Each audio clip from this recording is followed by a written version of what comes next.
And I'm presenting on continuities and discontinuities in anti-Jewish politics, a constructivist approach. So I'd like you to consider two images from different centuries and from different parts of the world. No, you're going to imagine these images. The first is a US political post from the 2010s, a name enclosed in 3 parentheses.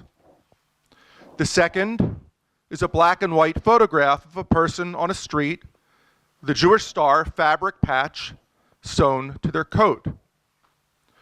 Are the 3 parentheses evidence of the same phenomenon or of something different?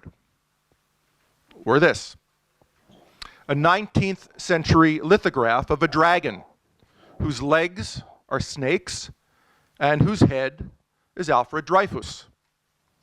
A 20th century Soviet parade float with a spider, the spider is labeled Zionism. And a 21st century International Herald Tribune cartoon of Benjamin Netanyahu as a leashed dog leading a blind Donald Trump. Are these images representative of the same phenomenon or of something different? Or these words, again from different centuries and different parts of the world? In their synagogue stands an invisible altar of deceit on which they sacrifice not sheep and calves, but the souls of men. That's the church father, John Chrysostom, late 4th century. Zionist elements in Czechoslovakia in 1968 helped the imperialist intelligence agencies gather espionage information. Rabid Zionists worked at many secret radio stations and spread slanders against socialism, from Pravda in 1971. The same, different. For decades, research on anti-Semitism has circled the simultaneous continuities and discontinuities in antagonistic discourses and practices toward Jews. Robert Wistrich's The Longest Hatred and A Lethal Obsession from Antiquity to Global Jihad stake out the continuity argument as strongly as David Engel's refusal to use the term anti-Semitism or any other label as strongly as that stakes out the argument for discontinuity. Engel, of course, he allows for continuity, but by treating each case as an instance unto itself, its links to other cases to be determined empirically, he forecloses cumulative knowledge. Each new case has to start from point 0. Epistemological and agnosticism becomes, with use, an ontological claim that the category is fundamentally incoherent. To me, the debate over how to conceptualize anti-Semitism reveals more about its object than either side's claims.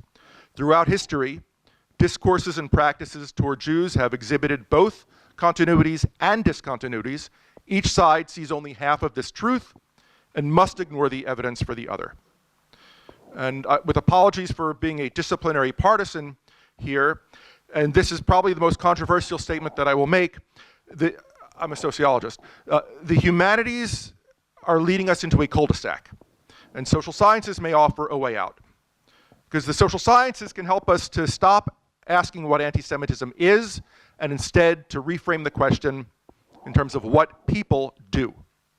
Historians treating anti-Semitism as a phenomenon have to choose continuity, discontinuity, but by focusing on practice, how people behave toward Jews, talk about Jews, represent Jews, social scientists inevitably have to attend to both continuity and discontinuity. Why? Because practice is enacted in real time. Each enactment has a context and a past, even as it creates something new in the moment. Practice is a basic sociological concept, and invoking it puts all that sociology knows about it at our disposal. So with that in mind, I want to propose that the sociologist Ann Swidler's cultural toolkit can help us better understand and analyze the Continuities and Discontinuities in Anti-Jewish Expression. Swidler introduced the toolkit theory in an article, Culture in Action. It's among the American Sociological Review's most cited articles, with something over 15,000 citations. That's 1986. She developed it more in her 2001 book, Talk of Love, and I'll quote, "Cultures provide a toolkit of resources from which people can construct diverse strategies of action, selecting certain cultural elements and investing them with particular meanings in concrete life circumstances. In settled times, people draw from the toolkit haphazardly as common sense. In unsettled times, they pull from it more intentionally, seeking strategies and scripts for the unknown." That's from the article. The book, Talk of Love, goes further. And Swidler argues that people know more of the collective stock of images, tropes, and scripts than they use, but they draw from it inconsistently.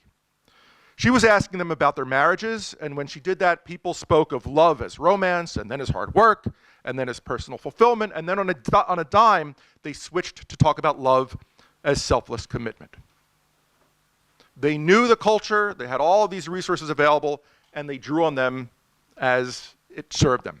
So what happens when people need to think about Jews, or talk about Jews, or act with regard to Jews? Exactly what happens with anything else. They draw on available tropes, memes, strategies, repertoires, discourses, images about Jews. They don't just reproduce them, they activate them, mixing, matching, reworking, recombining for new situations. And sometimes, through public behavior, influential interactions, writings, artwork, reportings, these enactments can feed back into the toolkit for others who later will need to think or talk of Jews. In the humanities, Jewish studies scholars have alluded to this principle without interrogating it. David Nirenberg reaches for Swidler's very metaphor.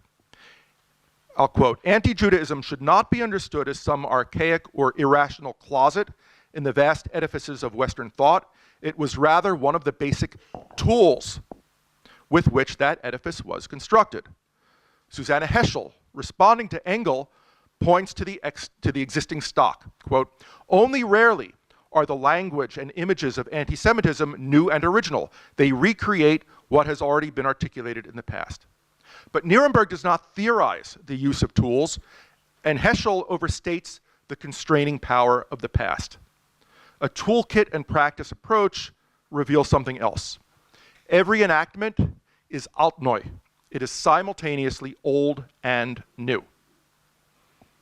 Let me take a second to say give one difference before I give specific examples. Swidler's theory is individualist. She's talking about individuals who are using a cultural toolkit in their own lives. Public discourse about Jews is public, it's collective, it's a product of collaboration.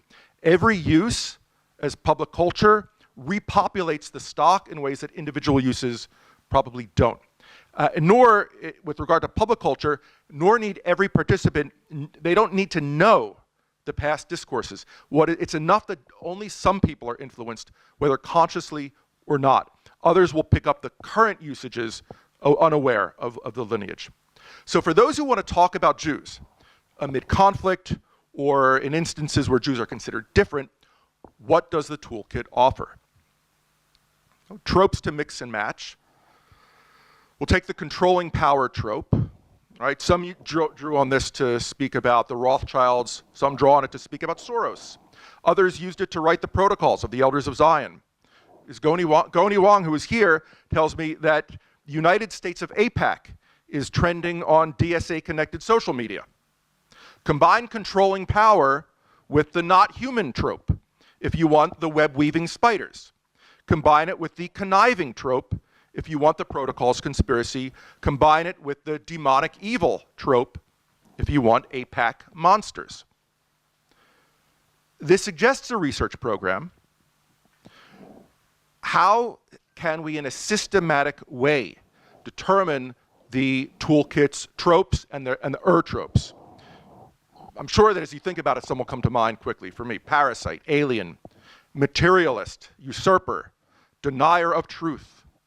And these are useful for confronting Jews on theological grounds, flesh-bound, legalistic God-killers, as on socioeconomic grounds, Judeo-Bolshevik immigrant hordes, gender grounds, materialism plus parasitism equals the sexually withholding, never earning, ever shopping Jewish princess, or on political grounds, from Jews will not replace us to settlers back to Poland. The toolkit does not only contain practices, tropes, it also contains practices. Exclusion has been a popular one. Harvard's administration drew on it to set quotas in the 1920s. Harvard's student groups picked it up in the 2020s. Nazi-era boycotts of Jewish businesses, medieval guilds barring Jews, expulsions of Jews from Spain in 1492, of Zionists from Poland in 1968, the Grand Union Hotel desk clerk turning away Joseph Seligman over a century ago, San Francisco activists hounding congressional candidate Scott Wiener out of a trans march last month.